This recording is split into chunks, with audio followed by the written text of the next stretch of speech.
নমস্কার। আমাদের মিঠুন দা helpline education YouTube channel এবং ফেসবুক পেজ থেকে সকলকে স্বাগত জানাই।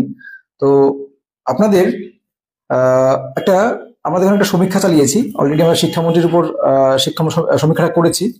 তো আমাদের রাজ্যের মুখ্যমন্ত্রীকে 10-এর মধ্যে কত রেটিং করবেন? আচ্ছা, আপনি কোন কোন বিষয়গুলো বিবেচনায় আনবেন? আমাদের দীর্ঘ 15 বছর আমাদের মুখ্যমন্ত্রী ক্ষমতায় রয়েছেন, আমাদের পশ্চিমবঙ্গের কি কি উন্নয়ন করেছেন, সামগ্রিক উন্নয়ন, আমাদের শিল্প বলুন, কর্মসংস্থান বলুন, শিক্ষা বলুন, সমস্ত কিছু, তার মধ্যে ভাতাও যোগ করবেন, সমস্ত কিছু মিলে সামগ্রিকভাবে আমাদের মুখ্যমন্ত্রীকে যদি আমরা রেটিং করি, তাহলে 10-এর মধ্যে কত রেটিং করব? আপনার মুখ্যমন্ত্রীকে 10-এ 10 হলে সবচেয়ে ভালো, মানে পশ্চিমবঙ্গের সবচেয়ে বেশি যদি, মানে সবচেয়ে আপনার সবচেয়ে ফেভারিট হয়ে থাকে, তাহলে অবশ্যই 10-এ 10 রেট করবেন। আর যদি মানে তারপর ধীরে ধীরে যত কম হবে তত খারাপ।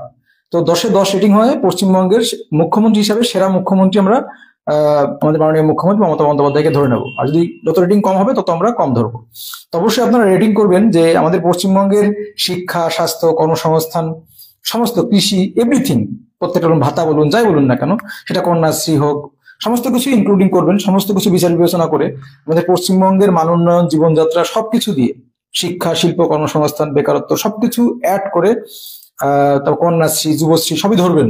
ধরে আপনারা অবশ্যই এক্সাক্ট কমেন্ট বক্সে অবশ্যই 100% জানাবেন যে আমরা মুখ্যমন্ত্রীকে 10-এর মধ্যে কত রেটিং করবো। কারণ আপনারা জানেন সামনেই আবার বিধানসভা নির্বাচন রয়েছে 26-এ, আবার আমাদের মাননীয় মুখ্যমন্ত্রী ক্ষমতায় আসতে পারবেন কিনা সে বিষয়ে জানাবেন অবশ্যই।